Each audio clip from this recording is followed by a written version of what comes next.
It was supposed to be a fresh start. I'll admit, moving to Maplewood Drive felt like a dream come true. After years of cramped apartments and noisy neighbors, I finally had a place of my own, a cozy little house where I could breathe easy. Or so I thought. At first glance, everything seemed perfect. The streets were clean, the houses well kept, and the people friendly enough. But perfection always comes at a price, doesn't it? It started subtly. One evening, while watering the garden, I caught a glimpse of something or someone lurking near the edge of my property. When I turned to look, whatever was vanished. I told myself it was probably just a trick of the light or maybe a curious animal. But deep down, I knew better. Over the next few days, those fleeting glimpses became more frequent. Shadows moved where they shouldn't, lingering longer than logic allowed. Then came the whispers. At first, I dismissed the whispers as a product of an overactive imagination. Stress can do strange things to your mind, after all. But soon, they grew impossible to ignore. Late at night, when the house should have been silent, I'd hear them, soft, insistent voices drifting through the walls. Sometimes they sounded like echoes of my own thoughts. Other times, they spoke in languages I didn't recognize. It was as though the house itself had begun to talk back. One morning, I woke up to find muddy footprints leading from my front door to the living room. There was no sign of forced entry, no explanation for how they got there. Stranger still was a single red rose lying on the coffee table, its petals damp with dew. I called the police, but they found nothing, no evidence of a break-in, no fingerprints, nothing. By the time they left, the footprints had dried, leaving only faint traces behind. But the worst part, he knew me.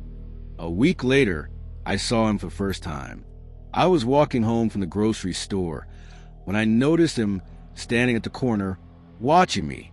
What chilled me most wasn't his appearance. It was the way he smiled, as if we shared some dark secret. That night, I received a letter slipped under my door.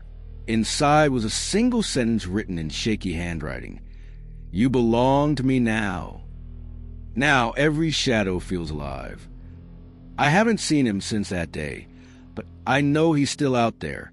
Every shadow seems to shift when I'm not looking. Every sound makes me jump. Did I lock the door? Was that my reflection in the window? Or someone else? Whatever answers lie ahead, one thing is certain: I'll never feel safe again.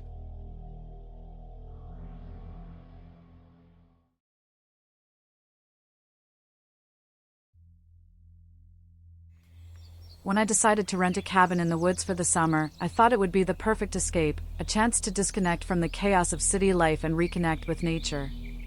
The real estate agent assured me it was the most secluded spot you'll ever find.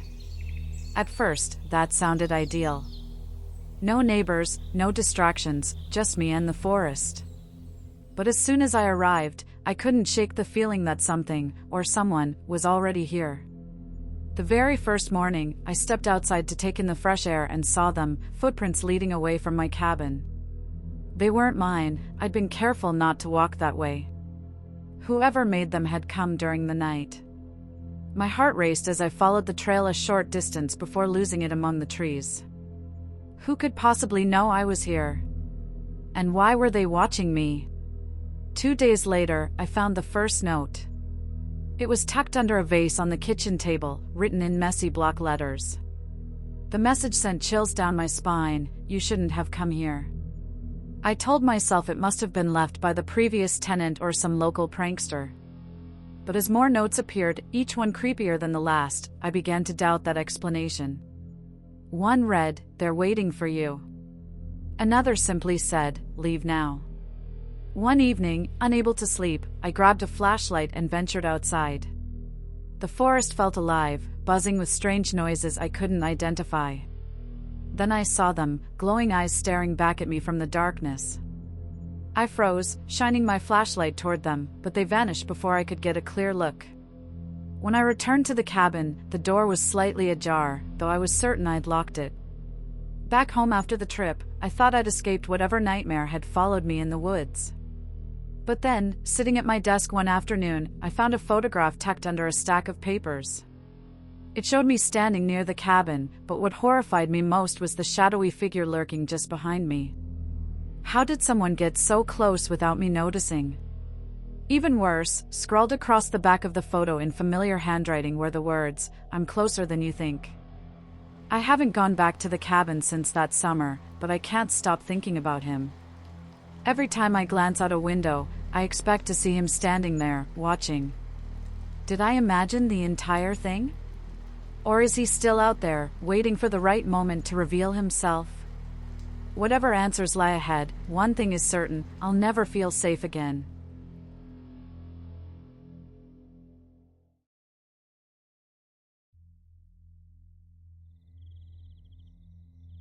It all started with the perfect house. I'll never forget the day I moved into my dream home on Willow Lane. It was everything I'd ever wanted: spacious rooms, high ceilings, and a backyard big enough for weekend barbecues. Even the neighbors seemed friendly at first glance. But it wasn't long before things began to feel off. My name is Sarah, by the way. And this story? Well, let's just say it's not one I like to tell often. The first sign came just days after I unpacked. It happened when I was watering the plants outside. Out of the corner of my eye, I noticed someone standing near the park across the street. They weren't doing anything unusual, at least, not overtly, but something about the way they stood there made my skin crawl. When I turned to look directly at them, they disappeared behind a tree. At the time, I told myself it was nothing. Just paranoia settling in after such a big life change. But then the gifts started appearing. At first, I thought it was a welcoming gesture from the neighborhood association. Inside the box was a single red rose and a handwritten card that read, "Welcome to Willow Lane." No signature. I smiled politely when mentioning it to Mrs. Thompson next door, but she swore she hadn't sent it, or even heard of anyone else doing so. That night, I couldn't shake the feeling that the card had been written in handwriting eerily similar to my own. And then there were the noises. Every night around 2 a.m., I'd hear them. Footsteps pacing above me, despite living in a single-story home. At first, I dismissed it as the old pipes groaning or the house settling. But one night, unable to ignore it any longer, I grabbed a flashlight and searched every room. Nothing. No signs of intruders, no explanation for the noise. And yet, as soon as I returned to bed, the footsteps resumed. That's when I saw him, clearly, for the first time. It was during another sleepless night. Lightning flashed outside, illuminating the entire living room in stark white bursts. That's when I saw him, standing motionless in my yard, staring through the window. My heart stopped. Who was he? Why was he here? Before I could react, the lights flickered violently, plunging the house into darkness. By the time I managed to find my phone and turn on its flashlight, he was gone. Now, every night, I wonder if he's still out there. I haven't seen him since that night, but I can't shake the feeling that he's watching. Sometimes, I catch glimpses of movement in the corner of my eye. Other times, I wake up to find small objects rearranged, nothing major, just enough to make me question my sanity. Did I leave the scissors on the counter last night? Or did he? Whatever answers lie ahead, I know one thing for certain: Willow Lane isn't the safe haven I thought it was.